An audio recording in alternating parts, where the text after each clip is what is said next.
The reality of global Jewish demographics is a little over 40% of global Jews live now in Israel.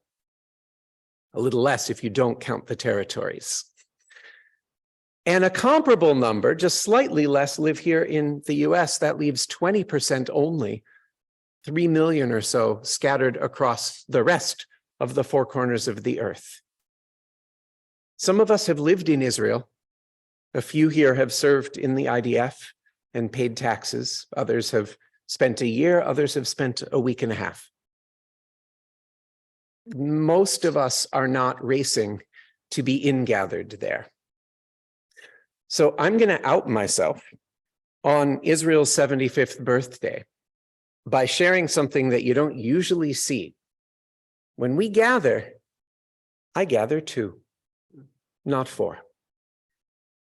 And I'm putting that out there as an invitation for us, with whatever our current level of connection with Israel may be, to remember that the bond is there. And sometimes it's expressed more through the struggle and through the targeted support of the civil society that is doing its best to change the direction. At other times, it's celebration for the miracle of 75 years of autonomy in the wake of all that has happened to our people. And the blessing is to hold all of that. So the traditional gesture reconstructed, that it be there for those who need it and those who want it, that it be free and proud and strong and democratic and pluralistic and hope-inducing. And that those of us who live in the Buenos Aireses and the Bethesdas can be very near those who live in the Beershevas. But we don't have to gather all our tzitzit. If that wasn't a Zionist enough introduction to this prayer, we also used to sing this last line to the melody of Hatikva. And we pretty much dropped it. Once in a while it comes out. Today, I'm going to invite, if you feel ambivalent, to sing the Hatikva melody for gathering the four corners, while gathering two corners, and holding the dissonance, and holding the relationship. Bottom of 275, leading us into an original Shema. Ve'havienu leshalom me'arba kanfot haaretz ve'tolichenu kom mihut le'artzenu.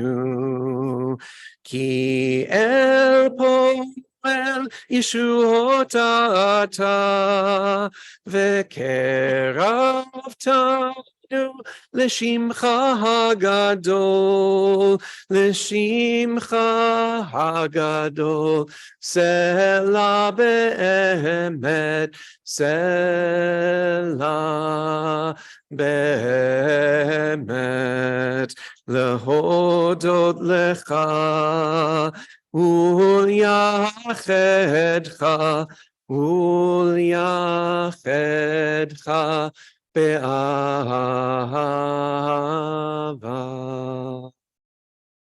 Baruch atah Adonai ohev amo Yisrael. Amen. Page 277.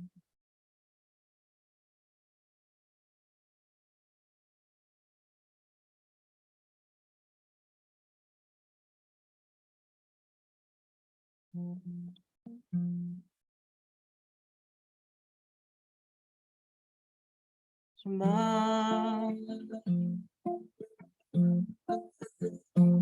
Israel, Adonai, Eloheinu, Adonai, Echad. Listen up, O Israel, Adonai Echad. Listen up, O Israel, because God is one, and you shall love your God with all your heart and all your soul. Shema Israel, Adonai, Eloheinu, Adonai, Echad, Adonai, Echad.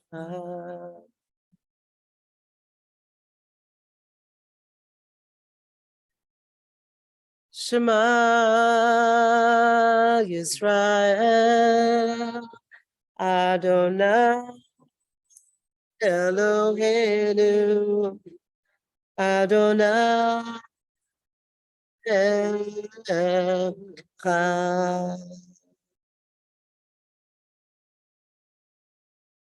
ואהבת את אדוני אלוהיך בכל לבבך ובכל נפשך ובכל מאודיך, והיו הדברים האלה אשר אנוכי מצווה היום על לבביך, ושינתם לבניך ודיברת בם בשבתך ובביתך ובלכתך בדרך ובשוכבך ובחומך ושרתם להיות על ידיך, והיו תותפות בין עיניך וכתבתם על מזוזות ביתך ובשעריך.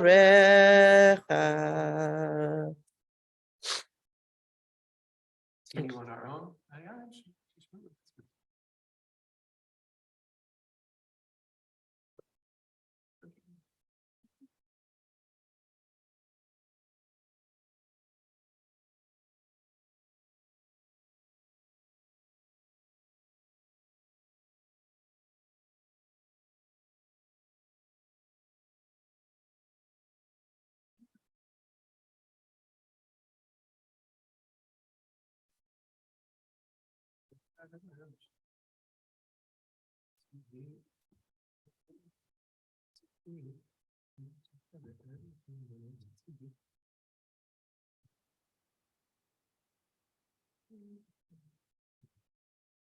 Adonai Elohim Emet.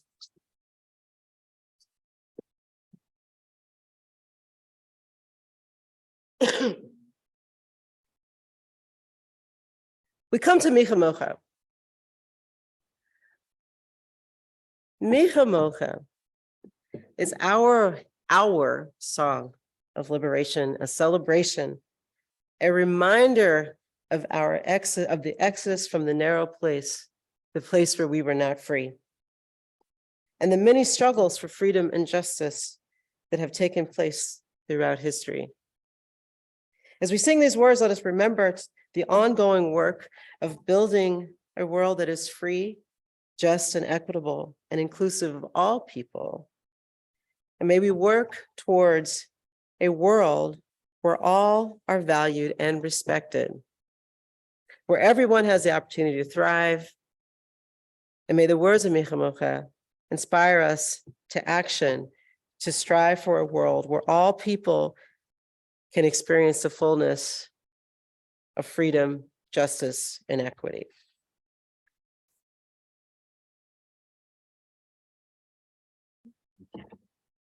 Okay. So honored to tag team lead our davening this morning with Rabbi Sandra. And with that call, just a couple weeks after Pesach, to remember that Michamocha is actually an activist urging. It is a goad. It's not a snapshot in time at the Red Sea. Isn't it great that our ancestors enjoyed a moment of freedom? It is an ongoing commitment to doing the work, to free others, and in so doing, to free ourselves. Page 291, leading us into the Amidah. Tehilot lelyon baruch hu borach Moshe uMiriam uvnei Yisrael lecha anu shira besimcha rabah ve'amru chulam mi chamocha ba'elim Adonai mi kamocha nedar v'kodesh Norati Lord, Osef Shira Chadasha, Shibchu Geolim, Lishimcha Sfatayam Yachad, Kulam Hodu Vihimlichu, Ve'amru, Adonai Imloch, Leolam Va'ed.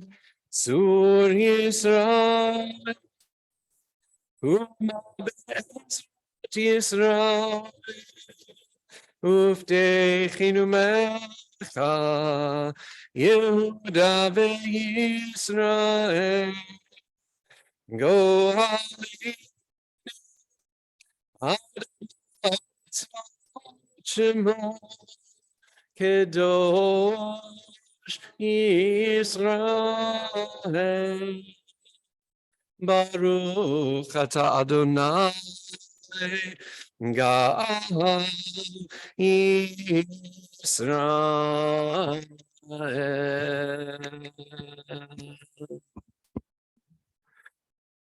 Page 295.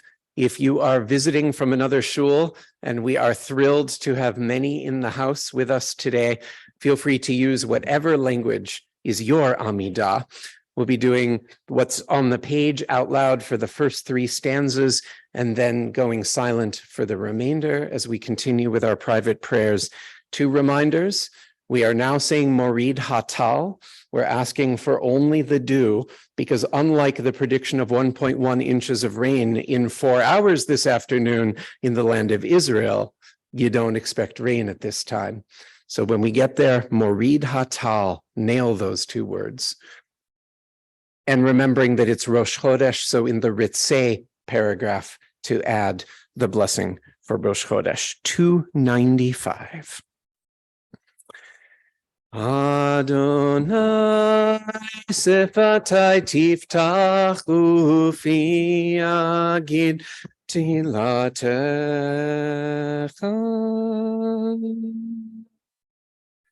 Baruch atah Adonai Eloheinu v'Elohei Avotenu v'Imotenu Elohei Avraham Elohei Sarah Elohei Yitzchak Elohei Rivka Elohei Yaakov Elohei Rachel Elohei Leah Elohei Bilha v'Elohei Zilpa Ha'el Hagadol Hagibor v'Hanora El Elyon Gomer chasadim tovim v'koneh hakol v'zocher chaste avot v'imahot u'mevi geula livnei v'neihem l'ma'an shemo be'ahava melech ozer u'moshia u'magen Baruch atah Adonai Magen Avraham ve'ezrat Sarah Atagim bor leolam Adonai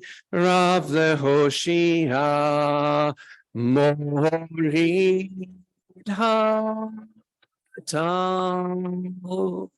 מכלכל חיים בחסד, מחיה כל חי ברחמים רבים, סומך נופלים ורופא חולים, ומתיר אסורים, ומקיים את אמונתו לשני עפר, מי כמוך בעל גבורות, ומי דומה לך, מלך ממית ומחיה, ומצמיח ישועה, ונאמן אתה לחיות כל חי, ברוך אתה אדוני, מחיה כל חי. 303. נקדש את שמך בעולם כשם שמקדישים אותו בשמי מרום, ככתוב על יד נביאך, וקרא זה אל זה ואמר, קדוש קדוש קדוש אדוני צבאות, מלוך כל הארץ כבודו.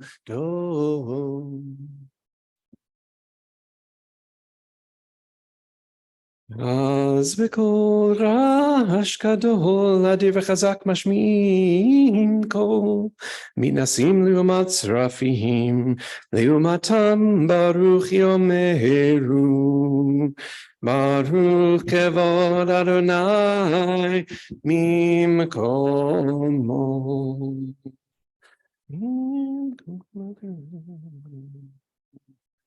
ממקום חמקנו תופיע ותמלוך עלינו כי מחכים אנחנו לך. מתי תמלוך בציון, מתי תמלוך בציון, וקרוב בימינו לעולם ועד תשכון, תתגדל ותתקדש בתוך ירושלים עירך, לדור ודור, לדור ודור, ונצח נצחים, ועינינו תראנה, תראנה מלכותך, כדבר האמור בשירי עוזך, ועינינו תראנה, תראנה מלכותך, כדבר האמור בשירי עוזך. נמלוך אדוני לעולם, אלוהיך ציון, לדור ודור, הללויה. לדור ודור נגיד גודלך, ונצח נצחים קדושתך נקדיש, ושבחך אלוהינו, מפינו לא ימוש לעולם ועד. כי המלך גדול וקדוש אתה, ברוך אתה אדוני, האל הקדוש.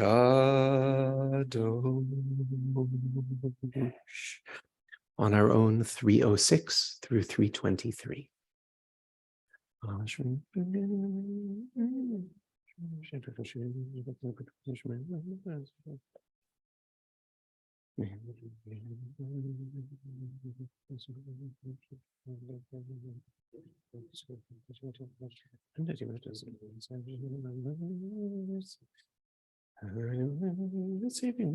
בחדש עלינו, שבא בזה, ובחדש הזה, ותבלג והפרס, עושים סמכן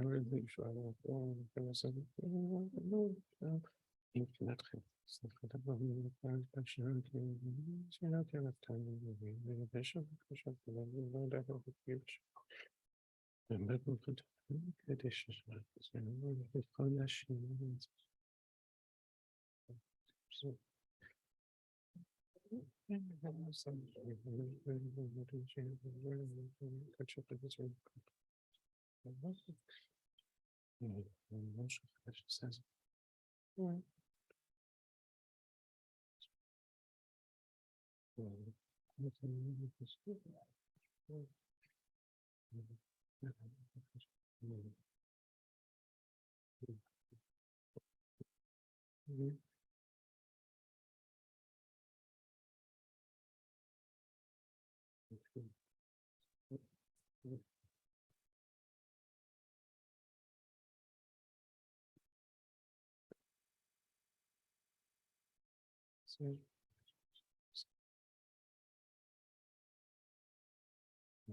Oh, say shalom.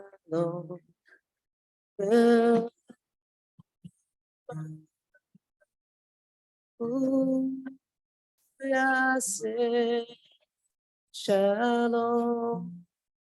You're still praying, please keep praying. Oh, say shalom. Merhaba. Oh, yeah, say shalom. Oh, say shalom. Merhaba.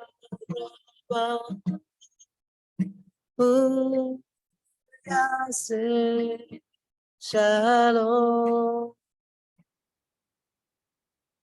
May the one who makes peace from the heaven above. We say, oh, yeah, say shalom. Oh, say shalom. Ben Brahma. Oh, say shalom. Oh, say shalom. Ben Brahma. Oh, say shalom. May the one who makes peace from the heaven above. What do we say? We say, ooh, yeah, say shalom. One more time. Oh, say shalom. Ben Brahma. Say shalom. Oh, say shalom. Ben Brahma. God say shalom.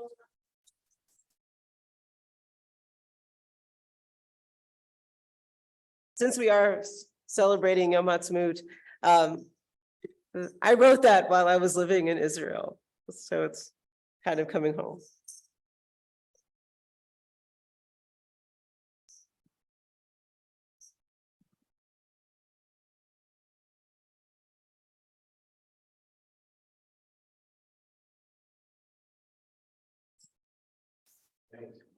Okay.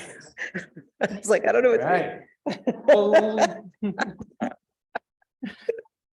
When the kosher sausage gets made of planning services, we always want to sort of acknowledge and then conserve and wisely utilize discretionary minutes, because there's different amounts of stuff that needs to happen. So I was a little bit bummed and yet a little bit uplifted when we realized that this was Rosh Chodesh, which means that we get a little less teaching because we have a little more liturgy, but the little more liturgy comes with drums and cymbals. So you got to make up for it by bringing some Rabbi Sandra Ruach to this, with the sole exception of whoever showed up in a black Toyota CHR 1DDV62, your engine is running. Oh, no. And on Earth Day, just saying. I have to say something. New cars, there's more work to remember to turn off the engine. I've done that too. All right. Whoever it is wisely waiting until it seems like they need to go to the bathroom. But once again, black Toyota CHR 1DDB, etc. Page 357. With hands or paws or anything you got now. That is Bill Staines, because all God's critters got a place in the choir. Some sing low and some sing higher. Some sing out loud on the telephone wire. Some just clap their hands or paws or anything they got now. So bring a little Earth Day energy, bring a little Yom Ha'atzmaut energy, bring a little diversity, equity, inclusion, and justice energy as we celebrate Rosh Chodesh Iyar, the month that counts.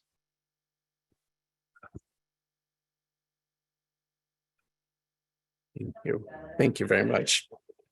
The only month that is entirely within the counting of the Omer, bringing intentionality to the passage of time and feeling what we are praying as we do so. I invite us to rise in body or in spirit.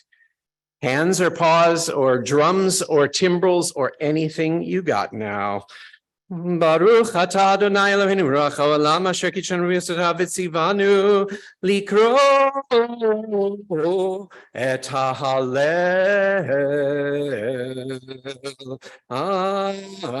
Amen. 361. B'tzeit Yisrael mi Mitzrayim, Beit Yaakov me'amlo etz. B'tzeit Yisrael mi Mitzrayim, Beit Yaakov me'amlo etz. Hayta Yehuda lekodsho Yisrael mashlata. Hayas Ravayanos Hayadenti Sob Le'achor B'tzeit Yisrael mi Mitzrayim Beit Yaakov me'amlo etz.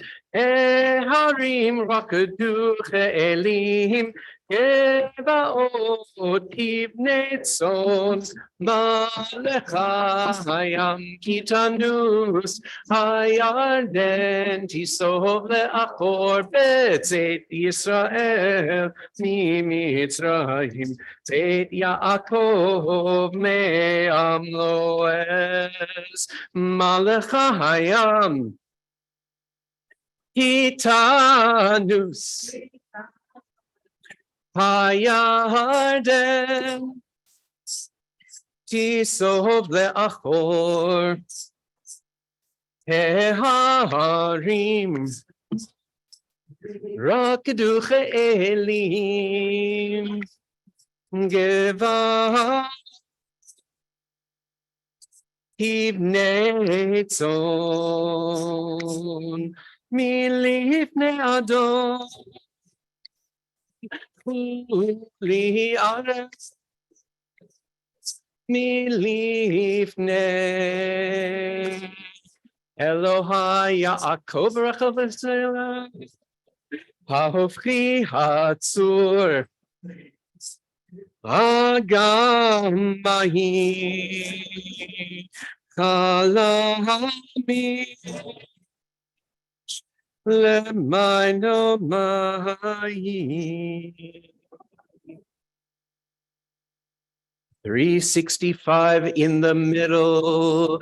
Adonai Zacharanu Yevarech. Yevarech et Israel. Yevarech et Aharon. Yevarech Yirei Adonai. הקטנים עם הגדולים, יוסף אדוני עליהם.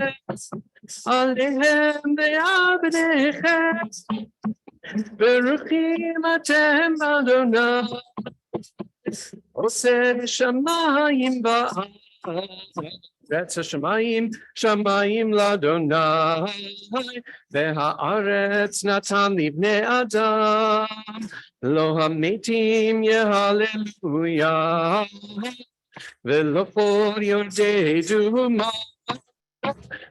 אנחנו נברך יה, מעתה ועד עולם, מעתה ועד עולם.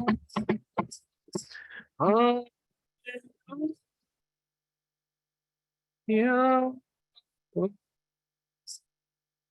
371. Hallelujah et Adonai kol goyim shabchuhu kol ha'umim ki gavar aleinu chasto ve'emet Adonai le'olam hallelujah. Hodu Adonai ki tov ki leolam chasto yomarna Yisrael ki leolam chasto Yom Runa Vetaharon ki leolam chasto Yom Runa Yireh Adonai ki leolam chasto 373 Min hamitzah karatia Anani v'merchavia Min hamitzah karatia Anani v'merchavia Anani v'merchavia Anani v'merchavia. Daven the rest of the page as we sing together on the bottom of 373. Ozi vezimrat ya vayehi lishua. Ozi vezimrat ya vayehi lishua. Ozi vezimrat ya vayehi lishua. Ozi vezimrat ya vayehi lishua.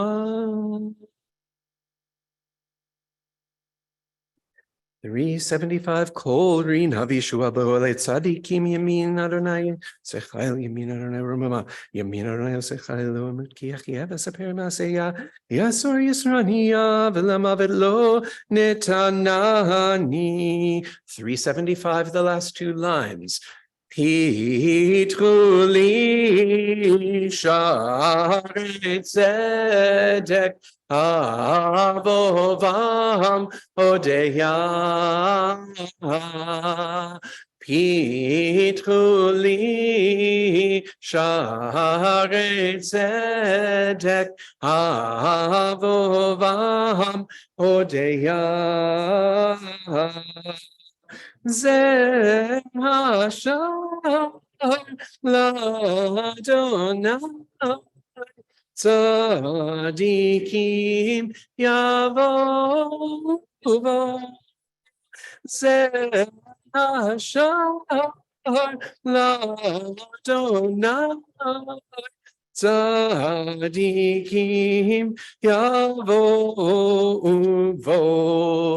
Odecha ki anitani v'tehili lishua. Odecha ki anitani v'tehili lishua. Even masu habonim hayta l'rosh pina. Even masu habonim hayta l'rosh pina. Beit Adonai hayta zot hi niflat be'einenu. Beit Adonai hayta zot hi niflat be'einenu. Ze hayom asa Adonai nagila v'nismecha bo. Ze hayom asa Adonai nagila v'nismecha bo.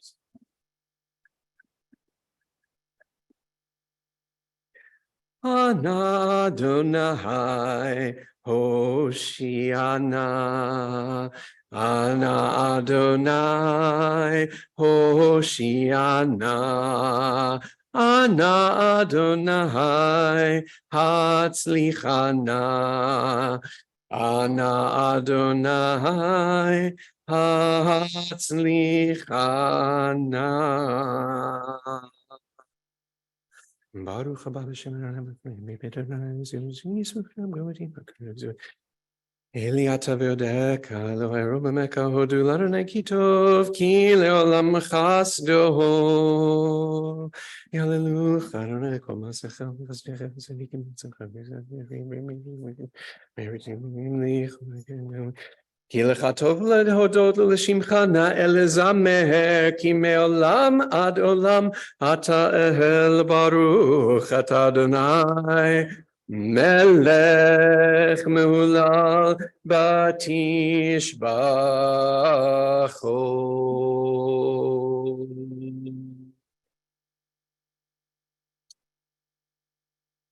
We remain standing. Age 383, the Torahs are coming at ya.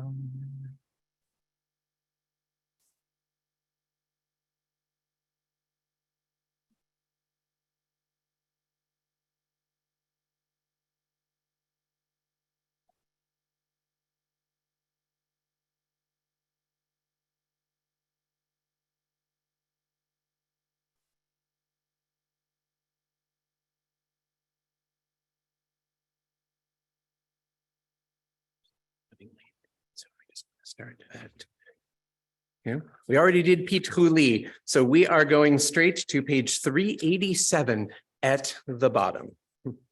Be'anarachetz v'lishme kadisha kadisha yakira ana amartu shbechan be'anarachetz be'anarachetz Velishme kadisha kadisha yakira Ana amartu shpechan Yeherava kodamach Detiftach libi behoraita Vetashlin mishalin delibi Delibad bechol amach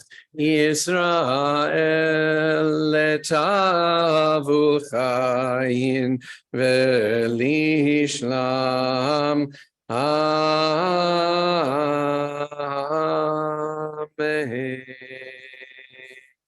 393, Rabbi Sandra leads and we respond. Shema Yisrael, Adonai Eloheinu, Adonai Echad.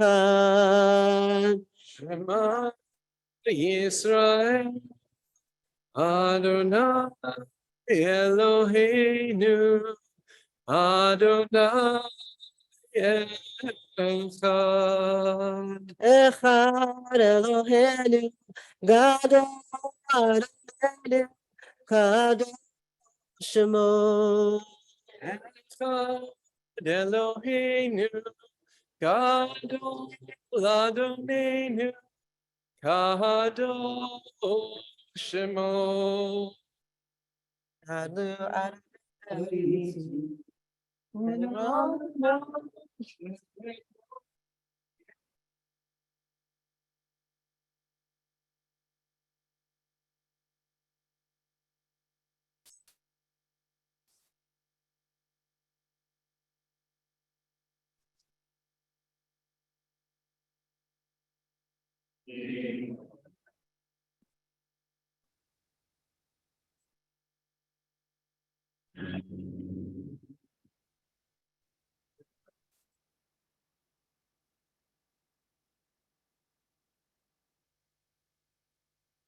Your landscaping looks beautiful. I'm walking by going, what is that plant?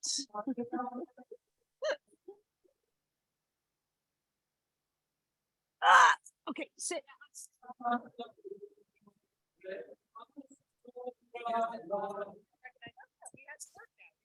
Yeah, he's gonna come and want to be. It's okay. Yeah. No. I mean, it's just between all the noise, he's kind of, whoa. Allison, It's okay. No, so what? What? You're mute. You're unmuted. Yeah, between the, I'm like, okay, Allison, this totally we can cracks me all up. hear So I'm you. sitting here and the wind is blowing all these down. Oh, that's kind of how pretty. And then he comes out. Please mute.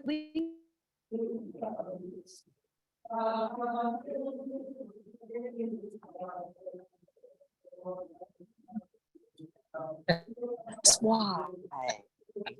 That's something that may that was such. Is your profile as you're looking at the house on the right? But I love the way. But I mean, it's a nice. Yeah. And it's. So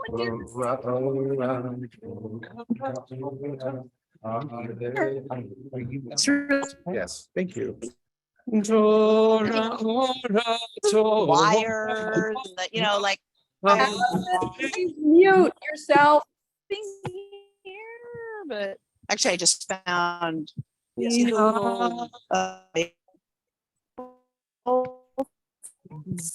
Staples.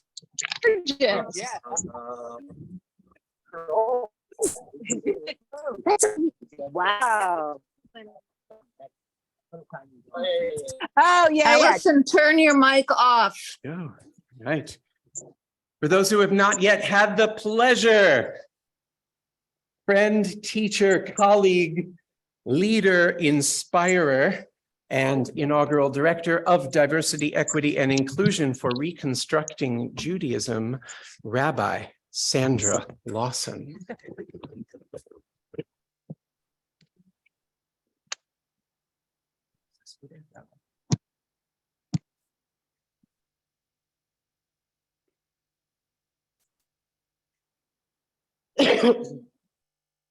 Got cold there, girl. Good morning. I'm sort of remembering the words of Rabbi Michael from last night, who we were talking, when she was leading, she was talking about how communities do different things, have different customs.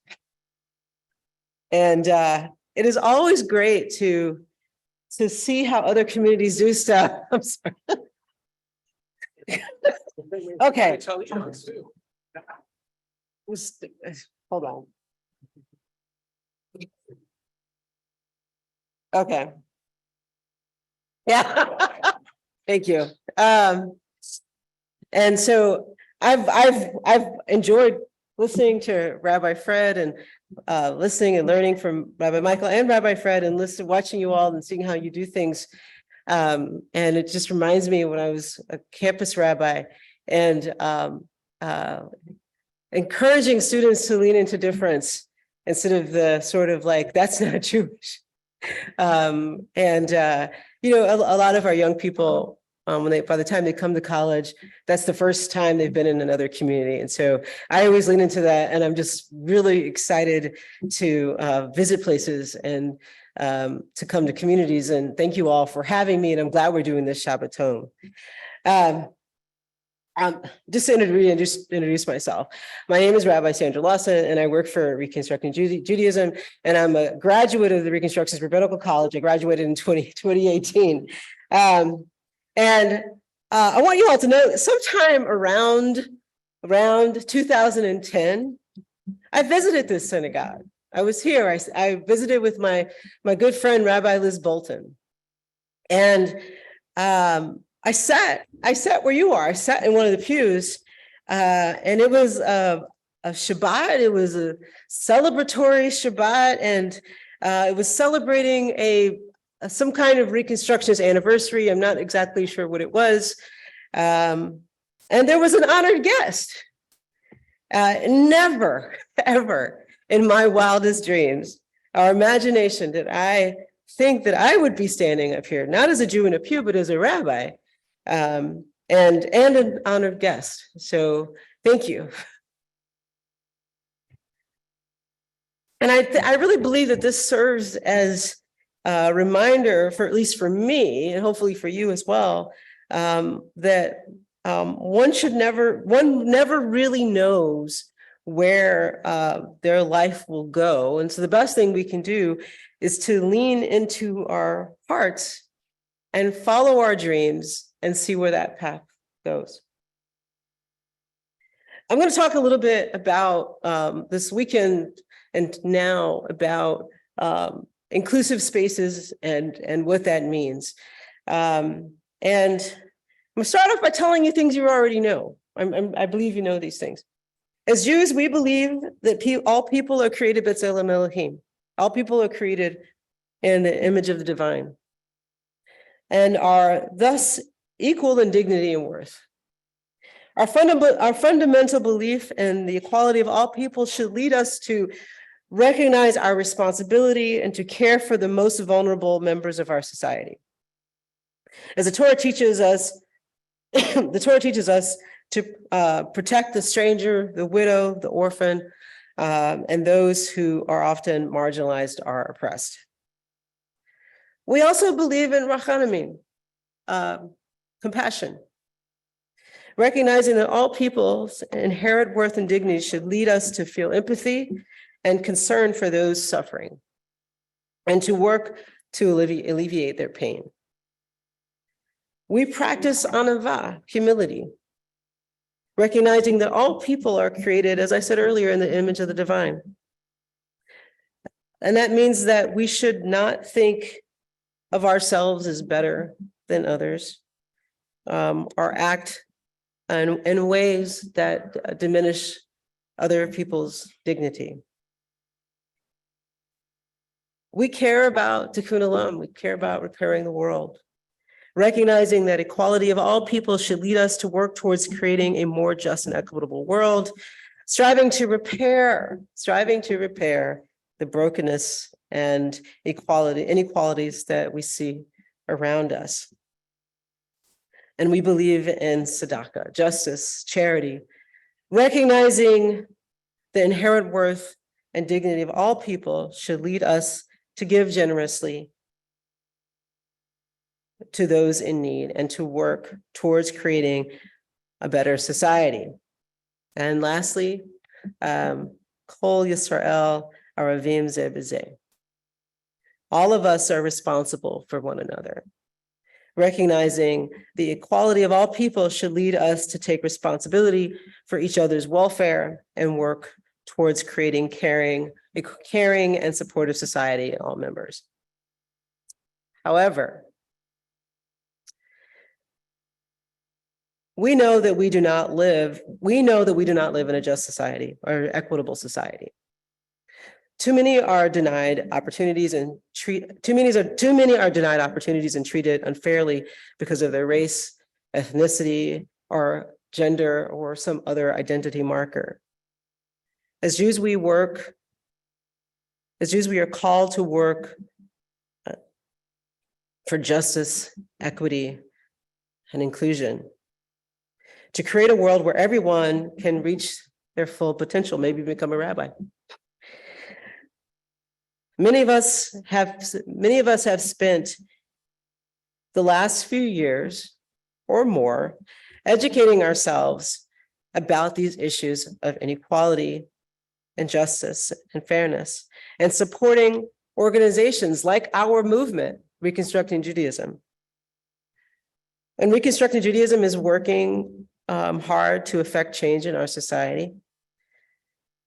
And many of us use our voices to speak out against injustice. And many of us understand the need to treat everyone with respect. And as a Black Jewish woman, and I'll add as a Black Jewish queer woman, I have to tell you that we are failing. We're still failing. We are failing in our own homes and communities, our own spiritual communities. And this saddens me. I say that because I see many Jews on the streets showing up in places and fighting for justice of others. Some of these folks are even my colleagues. And I'm sad because I know that in many of our communities, if someone who looked like me walked through the doors of one of our synagogues, I might not be treated the same as someone who is white. I might not be treated the same. And I also know that if someone looked like me, who applied for a position in a synagogue, that I would be treated differently than many of my colleagues. Thus, we fail to treat others with the same level of respect that we would want for ourselves. To highlight this, I'm going to share a story that I believe that many of you have heard some version of this before. It comes from the Talmud in Tractate 31a. There's a story of this man, Hillel, the great sage, or one of our greatest sages. And on Shabbat, the Talmud says a man approached him and said, "Teach me the entire Torah on one foot." The other sages who were present ridiculed the Gentile, chased him away. But Hillel did not. He converted him on the spot. And he said, "What is hateful to you, do not do to your neighbor." That is the entire Torah. Go and learn. Hillel welcomed the individual with open arms and taught him the Torah, even though the individual came from a different background. The story teaches us the importance of inclusion and welcoming others, regardless of their background. It shows us that we should not judge or ridicule others, but should continue to strive to treat everyone with kindness and respect. And by doing so, we can build bridges across different communities and create a more just and equitable society. The story of Hillel also emphasizes the importance of inclusion and welcoming others in our communities. And the story teaches us that our fundamental belief in the equality of all people should lead us to welcome and include those who are different from us.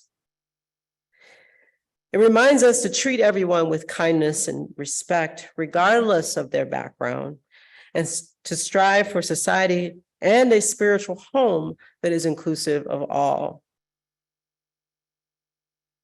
And the story teaches that our fundamental belief in the equality of all people should lead us to welcome and include those who are different from us, and to treat everyone with kindness, respect, regardless of their background. And all of this reminds me of the blessing that many of us say in the morning, Hareini mekabel alai, et mitzvat habarei v'ahavta l'recha chamocha.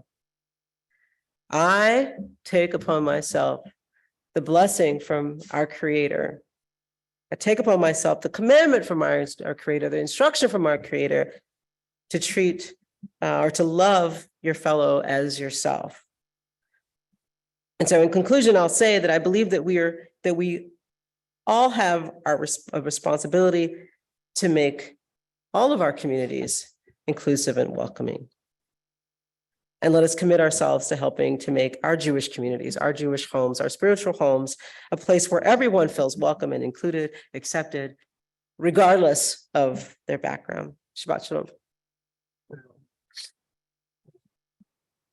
We're going to do questions later. Thank you. We're going to do a lot later. That 10-minute overview does very little justice to the ove, to the entirety of the teaching and the work. And it is work in the sense of avodah, holy labor, to do the work, to ask the tough questions, to look inside, to do the internal work and the communal work. So please join us this afternoon at 1 o'clock for a textual dive into Jewish resources around this. And then at 2:40 to hear about an experience in macro community from Rabbi Sandra and a number of you. And then come tomorrow at 10:45 to hear the specific, not the Shabbat conversation about the ideal, but the real, the tachlis, the brass tacks. How do we do this work? How do we sustain ourselves in it? We have the treasure of Rabbi Sandra's presence this weekend, but we don't usually have her, which means this is just a tune-up, right? We are the drivers and we are the regular maintainers. And if we don't stop to know when it needs oil or washer fluid or a transmission flush, right, it's not going to work the way that it should. And that is why we are hosting. And that is why we do the work. I just want to celebrate because we'll be inviting later representatives from all the communities that are doing this work to acknowledge that through Join for Justice, a wonderful Boston-based national Jewish organizing project, with support from the Jewish Federation of Greater Washington, 7 area congregations, ours included, are now engaged in a process called Sea Change. And that includes the good folks of Washington Hebrew who are with us. We're thrilled. Related, our friends at Oseh Shalom have been a pilot project working with Rabbi Sandra in the Reconstructionist world. We have CJC in the house. We have Kohenet in the house. We are doing well today. So we are celebrating the people who are doing the work, and those of you who are part of the core groups will be invited all together for a big third aliyah to strengthen us as we keep going. Notice this whole time we haven't said anything about the Torah portion. And if you know what Torah portion it is, you know why. So I'm just going to say page 736 in the new Plout, or 831 in the old. If your blue book just says the Torah on the cover, that's the old pagination 831, otherwise 736, Tazria. And then Metzora. Exactly. Awesome.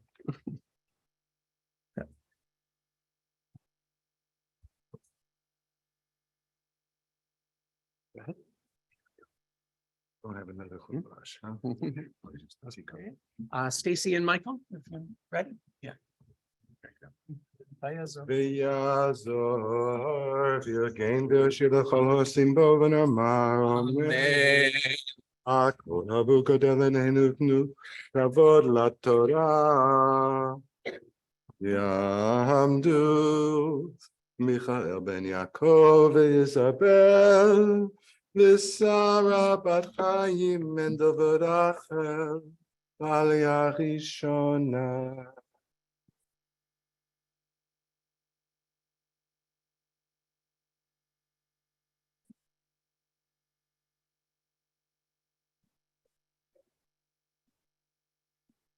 Baruch Hu et Adonai Havorach. Baruch Adonai Havorach Le'olam Va'ed. Baruch atah Adonai Eloheinu melech haolam, asher kavanu la'avodato, v'natan lanu et torato. Baruch atah Adonai noten haTorah.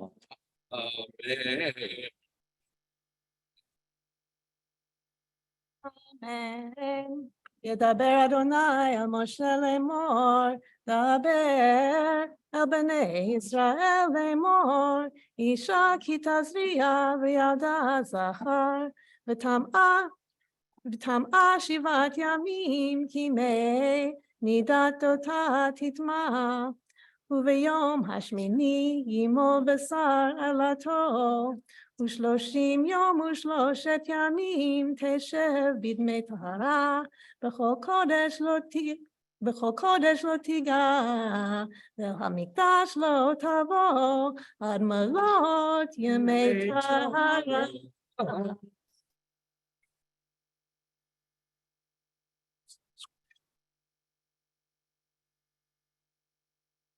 Baruch atah Adonai Eloheinu melech haolam, asher natan lanu Torat emet, v'chayim aleinu nata b'tochenu. Baruch atah Adonai noten haTorah.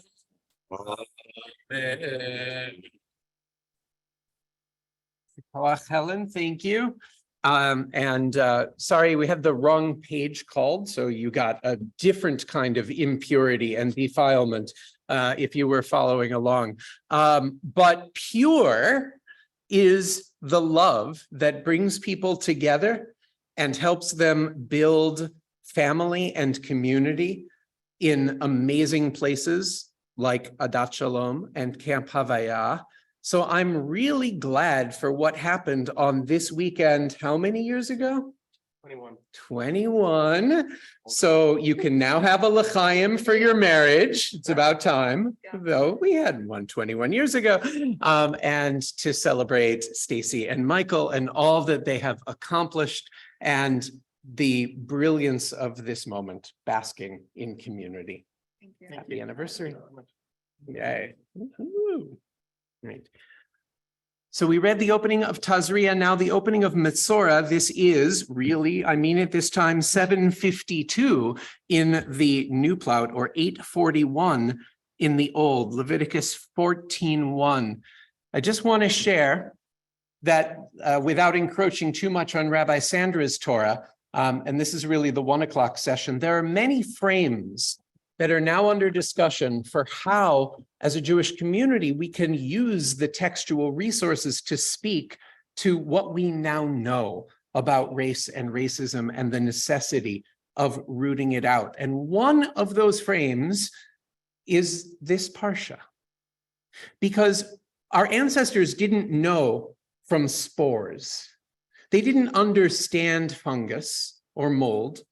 They didn't realize that a certain amount is going to be around almost under any circumstance. The question is, do you let it go in dark, humid corners, where it will fester and become unmanageable? Or do you check? We're about to read that the job of the Kohen is to go out of the camp, to go to the homes, to go to the people, to go to the places, and to check if there are early signs of rot. And if so, remediate before great damage is done, before collective impurity sets in. This is our work. This is not just an early pre-scientific understanding of Hansen's disease. This is what we need to do together.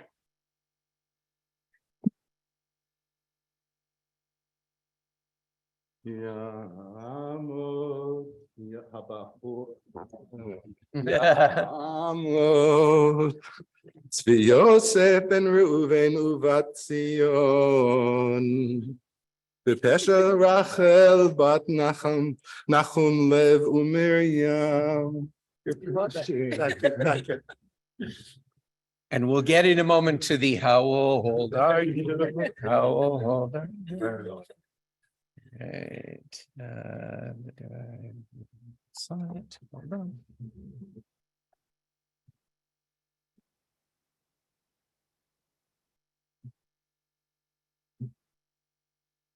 Hero. I take that place. Baruch et Adonai Baruch Adonai Baruch Adonai Baruch V'Olam Va'ed Baruch Atah Adonai Eloheinu Melech Olam Asher Kavanu Lavodato V'Natan Lanu Et Torato Baruch Atah Adonai Noten HaTorah. Amen. V'daber Adonai el Moshe lemor. Zot tieh Torah hamitzorah beyom toharato v'huva el hakohen vayatza hakohen, and the leader shall go out el michutz lemachaneh, to the outside of the camp, ura'ah hakohen, and the Kohen shall take a look, vehine, and here, nirpa nega hatza'arat min hatzarua, vetziva hakohen velakach lemitaher, shte siporim chayot tehorot, ve'etz erez, ushne tolaat va'ezor.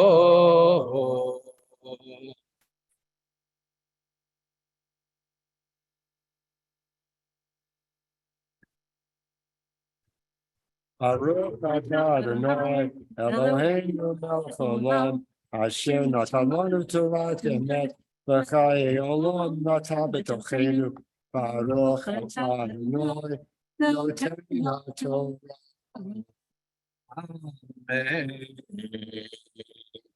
Yasher Koach, and celebrating not the anniversary, but Patty is very much part of the story, but it began pre-Patty, are we allowed to say? Lo, these 8 decades ago, and an honor to celebrate a Shmonim, an 80th entering into the fullness of the wisdom and the acquired experience, the network of loving connections and relationships in multiple communities and in your family that you have been integral to throughout this time. And what an honor to have you up on this birthday weekend. Thank you. Yay. Amen. Thank you. Pausing in our reading for the Mishaberach L'Cholim, inviting now anyone who has a blessing to offer to be ready in a moment to stand. We're just going to say the names together out loud as one. And feel free to grab an arm or a shoulder of a person near you. Tazria, because this whole Tazria Metzora thing doesn't really resonate, our ancestors always hyperlinked this to something coming up 6 weeks from now, when Miriam and Aaron are calling out Moses and or his wife, who we are told is from Cush, which is to say Africa. Very interesting piece there. And it's not quite clear what's being criticized. It's not quite clear if the crime deserves this particular punishment, but Miriam turns white, right? Now, if Miriam turns white, just what does that mean about Miriam and whiteness? Most of the time, just saying, right? So she is stricken with something approaching leprosy, supposedly for Lashon Hara. Maybe the Lashon Hara that it's speaking of in our day is simply bringing racial biases and boxes in where they don't belong. And in any case, at the end of that, Moses simply utters, Ana elna refana la, please God, heal her now. And letting that be our prayer today as well. If you'd like to be the agent of a blessing of healing for another or yourself, feel free to rise, grab a hand or shoulder, and we say names together, including Andy Swire, including Stu Bound, including Sue Isman, so many more. Ana elna, Ana elna, Ana elna refana la, Ana elna, Ana elna, Ana elna refana lo, Ana elna, Ana elna, Ana elna refana la. Refuat nefesh, refuat haguf, renewal of body and renewal of spirit. Venomar, Amen.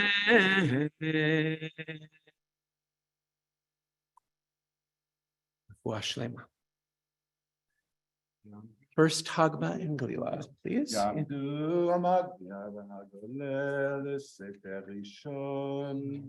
Mark and Jeff, apparently. Thank you. Yeah, he's got second Hagba. Oh, right. So Dave. it's David Dolinsky. Please. Thank you. Awesome. Okay. Please rise as we are able. Bezot HaTorah Asher Sam Moshe Lifnei Bnei Yisrael Al Pi Adonai Beyad Moshe. Torah, Torah, Torah, Torah, Torah, Torah, Torah, Tziva lanu Moshe. Torah, Torah, Torah, Torah, Torah, Torah, Tziva lanu Moshe. Torah, Torah, Torah, Torah, Torah, Tziva lanu Moshe. Torah, Torah, Torah, Torah, Torah, Tziva lanu Moshe.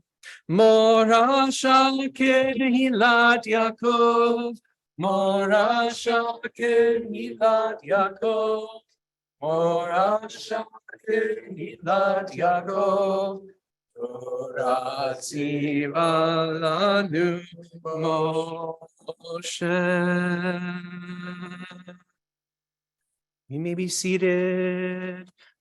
Again, a group aliyah for everyone who is in some formal, recognized way advancing the work of diversity, equity, and inclusion in our Jewish communities. So I want to be clear, for us, that includes the 11 of the Adat Shalom Sea Change group, but it also includes those of you who over the years have led the racial justice book group and have helped to facilitate and organize adult ed learning opportunities on doing the work in our home. So the expanded Adat Shalom Sea Change group, along with those of you in the racial justice equity group at Columbia Jewish Congregation, those of you engaged in the leadership of Oseh Shalom and doing this with Rabbi Sandra and our friends from Washington Hebrew and elsewhere who are part of Sea Change and other related efforts. This, friends, is a group Aliyah. And we will be skipping all the way ahead to Numbers chapter 28. So in your books, we are on 1082 in the New Plout, or the bottom of 1210 in the Old. And we are thrilled to have Samantha with us to read. So, He looked involved with division, equity, inclusion, and diversity. And justice. Justice for the third Aliyah. Okay. Our friends from Reform and Conservative communities, this may throw you. We do the non-chosen language. So there'll be a phrase here that may be new. You'll roll with it. It'll be great. You're going to love it. In celebration of the month that counts, here we go. Yeah. All right.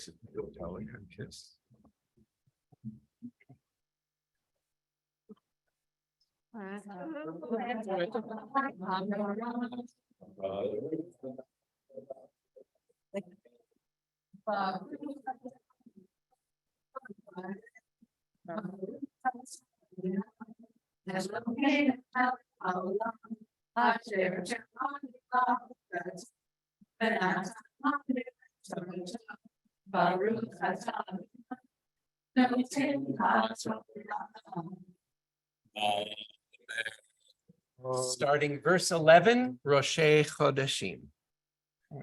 ובראשי חודשיכם תקריבו עלה לאדוני פרים בני בקר שניים ועיל אחד כבשים בני שנה 7 תמימים ו13 עשרונים סולת מקלף ולולב השמן לפר האחד ו12 עשרונים סולת מקלף ולולב השמן לעיל האחד ויסרון יסרון סולת מקלף ולולב השמן לכבש האחד עולת ריח ניחוח איש של אדוני ונזקיהם חצי ההין יהיה לפר ושלישית ההין לעיל ורביעית ההין לכבש יין זאת עולת חודש בחודשו לחודשי השנה וסיר עזים אחד לחטאת לאדוני על עולת ריח ניחוח איש של על עולת התמיד יעשה ונסתור.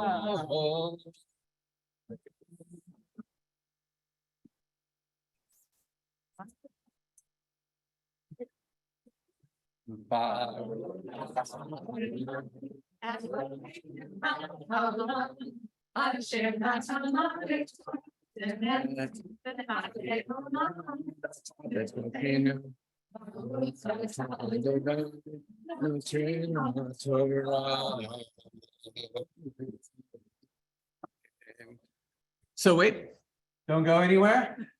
With such appreciation for the work that our communities are engaged in together, a blessing about how we do this and a blessing about how our communities receive it. One of the first texts of challenge in our tradition in Genesis 21 has Hagar, who is from Africa, northeastern Africa, from Egypt, being ousted. And the angel We're told at that horrible moment when they're about to die of thirst under the tree, the angel comes and approaches the lad Yishmael ba'asher hu sham, in the place where he is. And that seems pretty obvious, right? Why does the Torah need those extra 3 words? And what we are told in one of these first texts about trying to undo the damage of othering is that we need to approach people where they are. So a blessing for us to share the truth as we feel it and as we know it and as we've heard it and as we've read it and as we've museumed it. And for many of us, as we've lived it, and for others, as we've heard from those who live it. And at the same time, let us find the ways to most effectively reach our communities and bring the most change the quickest that we can. And in so doing, may our communities be able to hear the challenge, be able to hold the hard work and the inward finger pointing and the willingness to name tough truths and surface tough questions. And may we persevere and grow together. Thank you for modeling that no one is alone in doing this work. Yasher koach.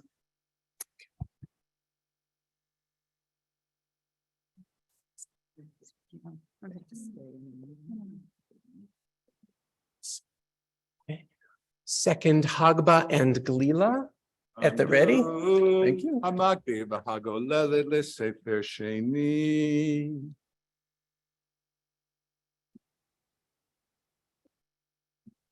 And it's climate. Again, please rise as you are able. Vezot haTorah asher Moshe Lifnei bnei Yisrael al pi Adonai be'ad Moshe. Shema beni musar avicha ve'al titosh torat imecha. Shema beni musar avicha ve'al titosh torat imecha. Torah, Torah, Tziva lanu Moshe, Morasha, Morasha, Kehilat Yaakov. Torah, Tziva lanu Moshe, Morasha, Morasha, Kehilat Yaakov. As we prepare to return the Torahs to the Ark and Raymond joins us, we are back in the Siddur on page 433.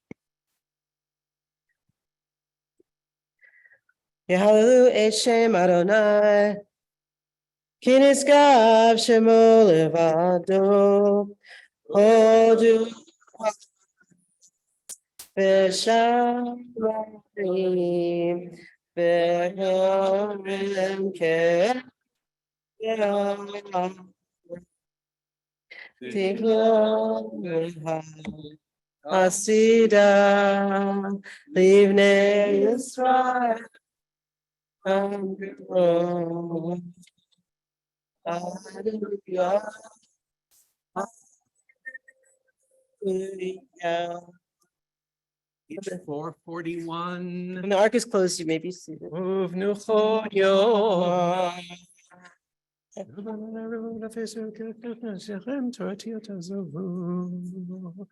Etz Hayim hi le'machzim ba v'tov me'usha de'chahela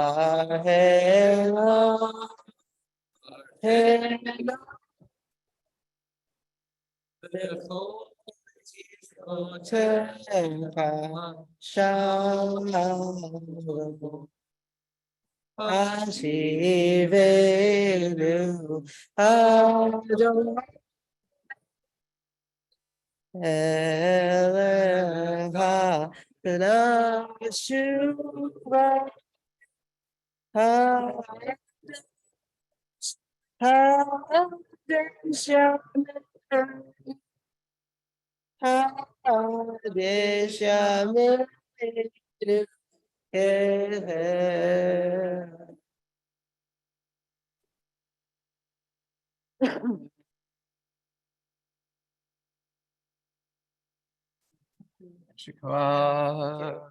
Be seated.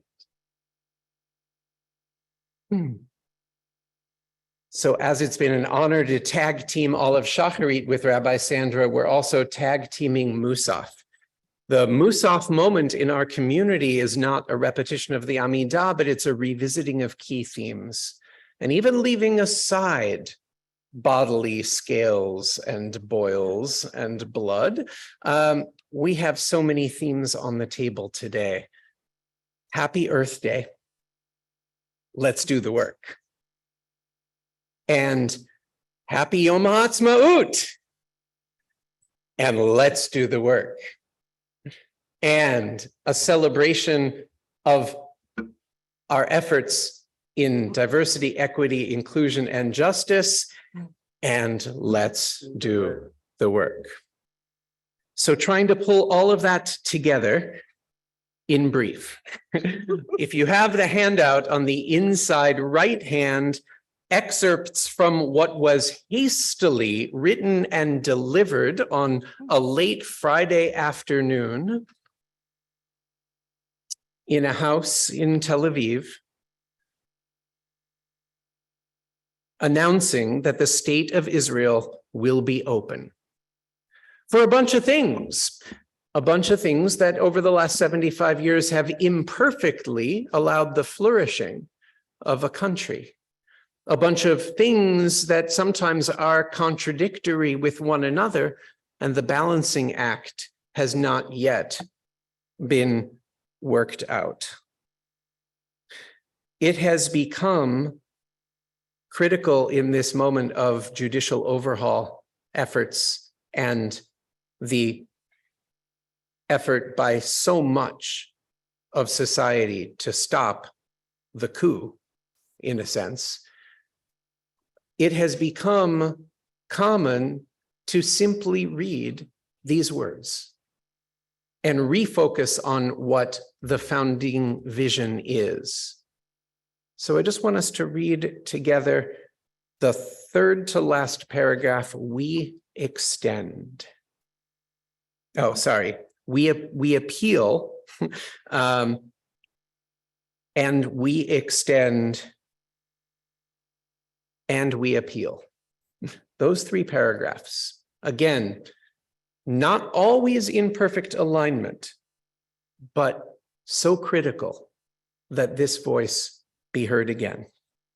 We appeal in the very midst of the onslaught launched against us now for months to the Arab inhabitants of the state of Israel to preserve peace and participate in the upbuilding of the state on the basis of full and equal citizenship and due representation in all its provisional and permanent institutions.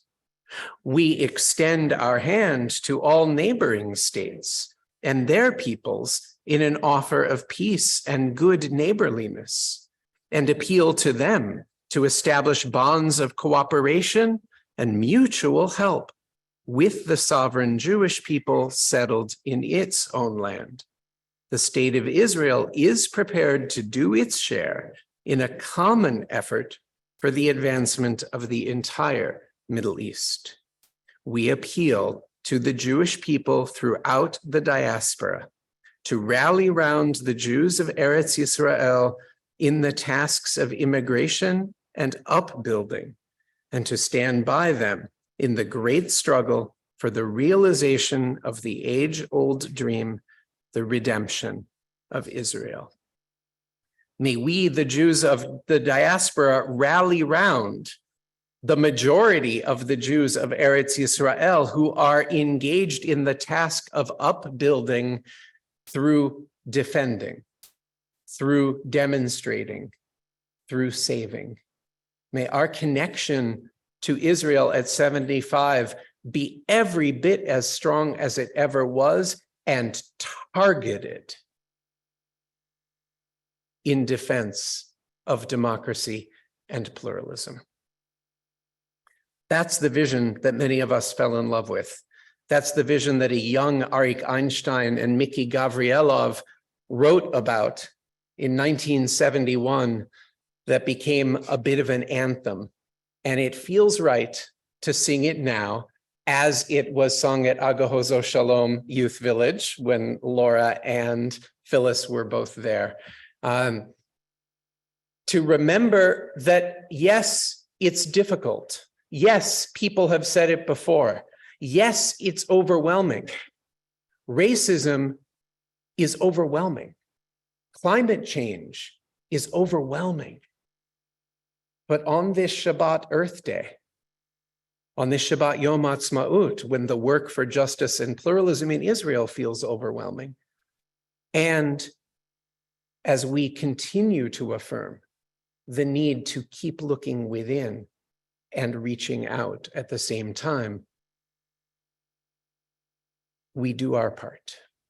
Aniva Ata, you and I together, nishaneh, we will change et ha'olam, this world. Ani ve'ata nishaneh et ha'olam. Ani ve'ata az yavohu kvar kulam. Amru et ze kodem lefanai ze lo mishaneh. Ani ve'ata nishaneh et ha'olam.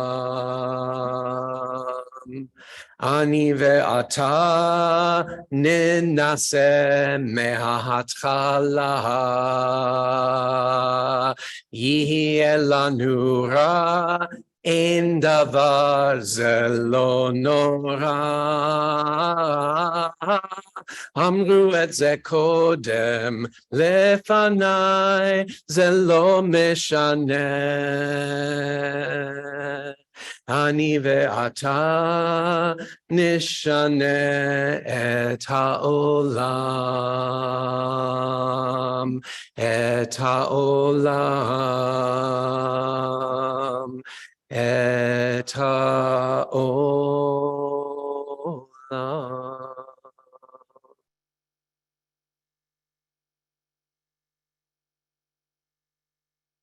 Justice, sustainability, and freedom for Israel and for everyone. Oh, freedom. So as many of you know, and many of you were on this trip, we did a civil rights pilgrimage, and I put Jackie Glass on the spot, and I invited her to come up and sing this with me.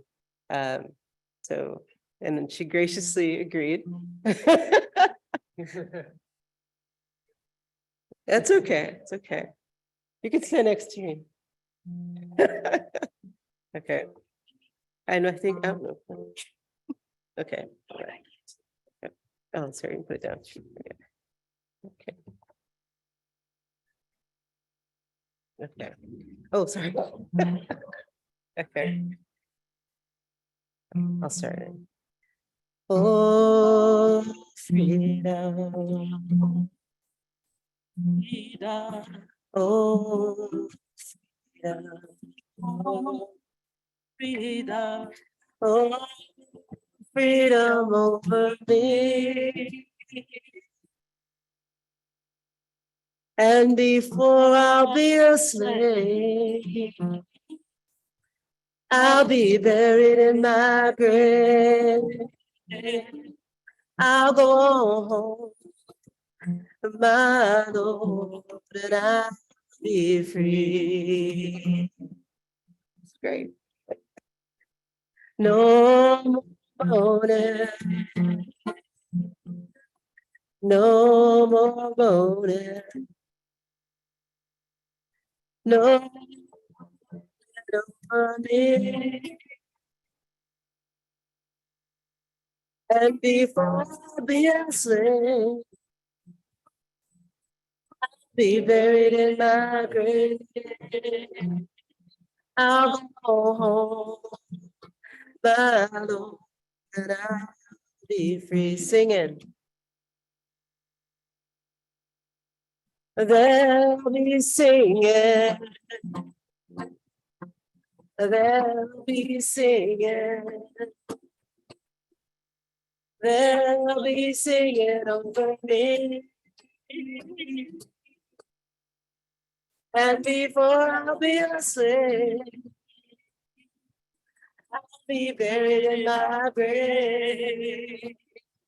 I'll go home, my Lord, and I'll be free. We'll be shouting.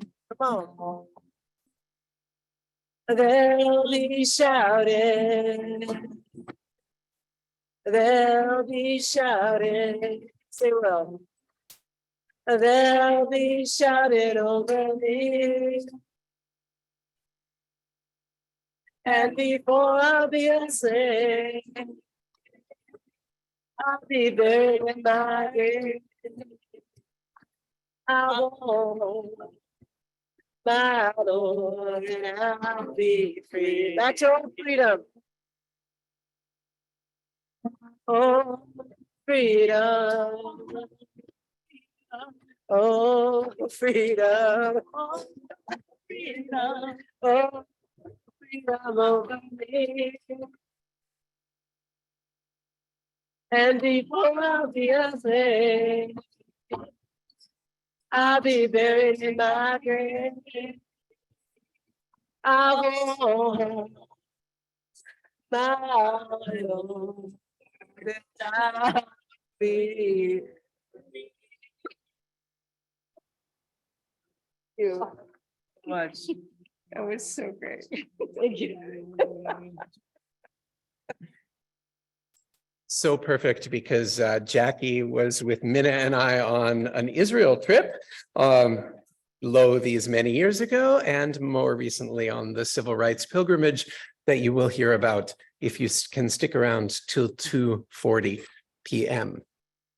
So much more coming up. What a blessing to have Rabbi Sandra with us. What a blessing to have all of these communities coming together and to have so much to celebrate and also so much to affirm and to deepen. Turning to the mourner's Kaddish, as we remember those who are no longer with us, and that includes more recently in our community, Dave Delinsky's sister, Betty Jo Price, and Mark Bernstein's late brother, Neil. The funeral is tomorrow at 2:00 at Judean Gardens. Remembering as well those whose yahrzeits fall from this Shabbat through next. If you are on Zoom and have other names to add, feel free.